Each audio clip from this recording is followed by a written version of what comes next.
do. I usually take the fight and match it up, giving you the ins and outs, the highs and lows, who can do what, who will do what, why they will do it, and so on and so forth. But before I get started with this prediction, which is something that I rarely would do, I like to introduce myself for those who've never watched the channel. My name is Eric Bradley, aka The Fight Doctor. And I thank you guys for watching, because this is where we break the fight world down, round by round. Shawn Porter, Adrian Broner, two of the top fighters in the game. The sport of boxing is in need of two powerhouses. And these are two powerhouses. MGM Grand, Las Vegas, Saturday night, June 20th. There will be one of the most compelling fights and matchups, because we never saw it coming. No one was speaking of these two guys getting inside of the ring. Well, first I'm going to get into it. Why do I see this fight the way I will see this fight? The first thing I watched was the styles, like everybody else. And then I went a little further back into the archives and looked at their last fights. John Molina with Adrian Broner. And then I looked at Eric Broner against Shawn Showtime Porter. That fight was against a subpar journeyman, so it really didn't carry as much information as it should. So I took a couple of rounds out of the Kell Brook fight to see what Adrian Broner could actually do. As I measured these fighters up, a year ago I would have automatically given this fight to Shawn Porter, regardless of the styles, because Adrian Broner was flat-footed. But this year, the fact of the matter is that Adrian Broner has adopted what he's capable of doing, which is using his feet in the ring. He's taken a page out of Floyd Mayweather, not being too proud to move, and moving is skill, people. It's not running.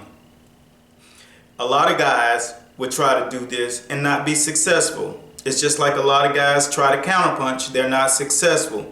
Some guys try to up their power, they're not successful. When a guy can move, turn, use angles, rotate shoulders, pull counter, that is skills. Those things are adopted, and if you're effective at it, that means you can box. So Adrian Broner has been willing to adopt this style, use his legs around the ring, give the guy angles, but also he gets in a cat crouch. You've seen Floyd Mayweather do it. He did it against Cotto. He dared him to cross the line. He did it against Canelo a couple of times. He did it against Robert Guerrero. Even though he moved on those guys, he also drew the line in the sand and said, walk forward and let's see what you got. Adrian Broner did the exact same thing against John Molina.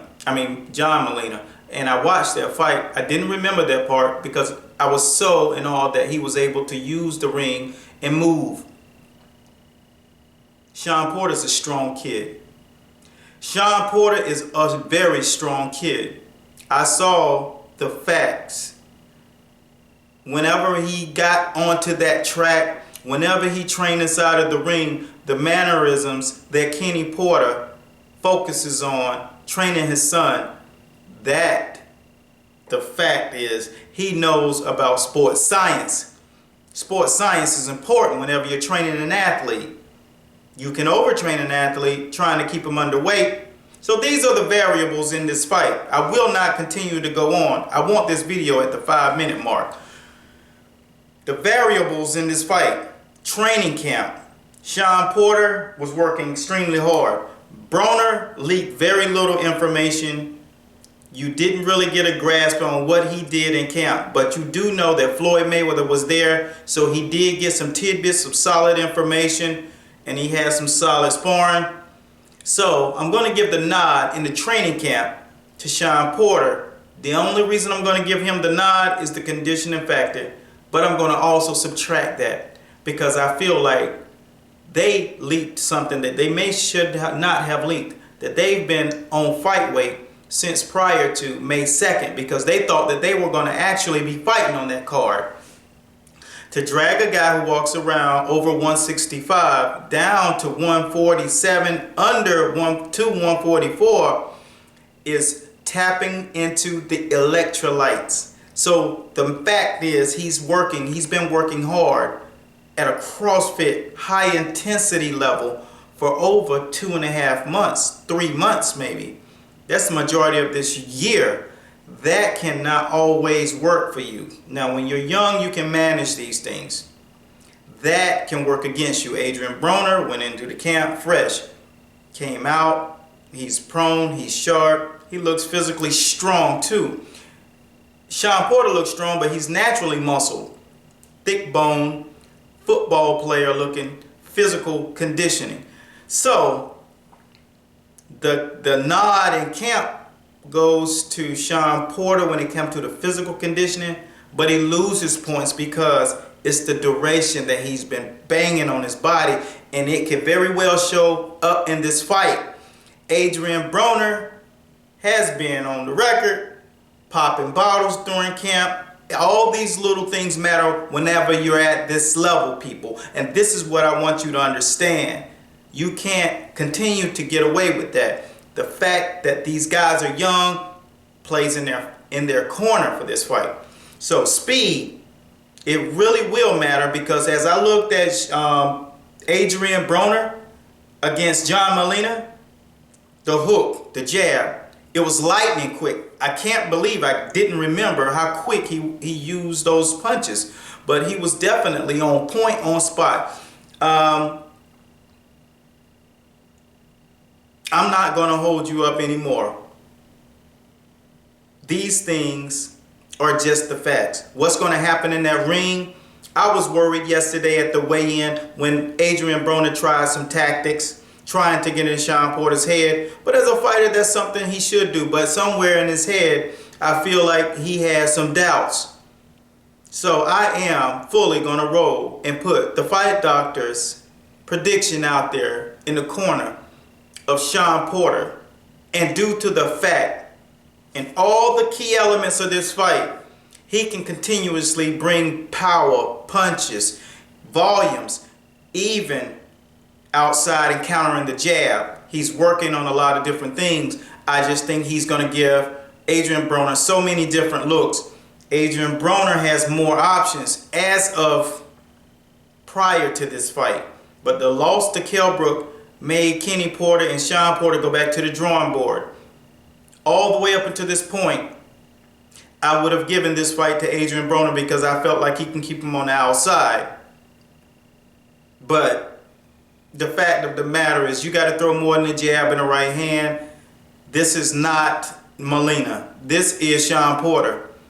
And stylistically, it's confusing because a guy with awkward movement and high volume punches like a Marcos Maidana always solidifies his style over even a pure boxer in moments. Every once in a while he gets through. So tonight, if I had to put my money on a victor, I see all the things going in the mindset or in the frame of Sean Porter because of his composure. He has the same look that Kell Brook had in his eyes when he fought Kell Brook. Kell Brook was not fazed. Sean Porter is not fazed. He just knows he's going out for the job. He's going to handle business tonight. He has his briefcase, he has his suit on, his dad's beside him. They're going for business. That's what I see in this fight, the intangibles of a fighter. Sean, Showtime, Porter has the algorithms of a fighter, and he gets the nod from the Fight Doctor. And that's on the record. I'll see you guys tomorrow, and I thank you guys for watching, because you're watching Master Boxing. And this is where we break the fight world down, baby. Round by round.